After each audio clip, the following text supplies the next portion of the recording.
الله أكبر. طاسين. تلك آيات القرآن وكتاب مبين هدى وبشر للمؤمنين الذين يقيمون الصلاة ويؤتون الزكاة وهم بالآخرة هم يوقنون إن الذين لا يؤمنون بالآخرة زينا لهم أعمالهم فهم يعمهون أولئك الذين لهم سوء العذاب وهم في الآخرة هم الأخسرون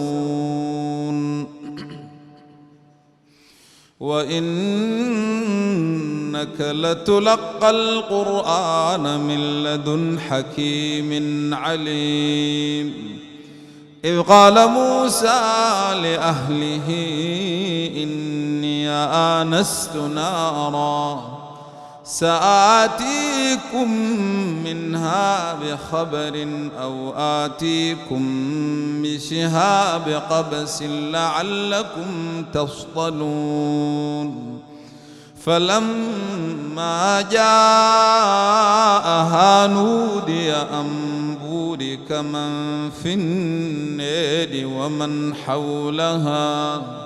وسبحان الله رب العالمين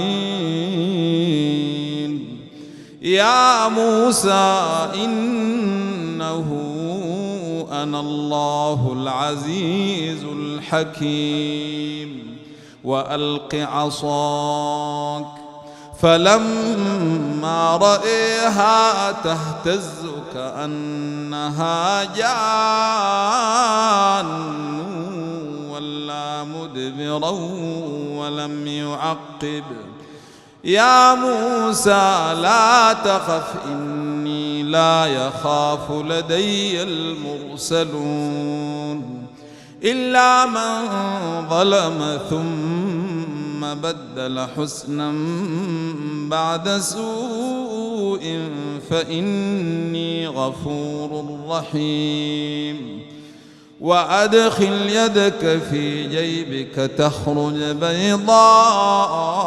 من غير سوء في تسع آيات إلى فرعون وقومه إنهم كانوا قوما فاسقين فلما جاءتهم آياتنا مبصرة قالوا هذا سحر مبين وجحدوا بها واستيقنتها أنفسهم ظلما وعلوا فانظر كيف كان عاقبة المفسدين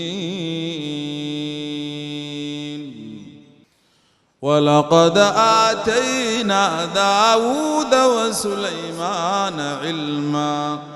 وقال الحمد لله الذي فضلنا على كثير من عباده المؤمنين وورث سليمان داود وقال يا أيها الناس علمنا منطق الطير وأوتينا من كل شيء إن هذا لهو الفضل المبين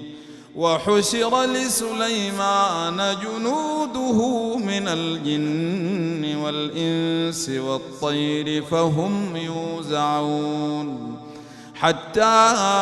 إذا أتوا على واد النمل قالت نملة يا أيها النمل ادخلوا مساكنكم لا يحطمنكم سليمان لا يحطمنكم سليمان وجنوده وهم لا يشعرون. فتبسم ضاحكا من قولها وقال رب أوزعني أن أشكر نعمتك التي أنعمت علي وعلى والدي وأن أعمل صالحا ترضاه وأدخلني برحمتك في عبادك الصالحين. الله أكبر.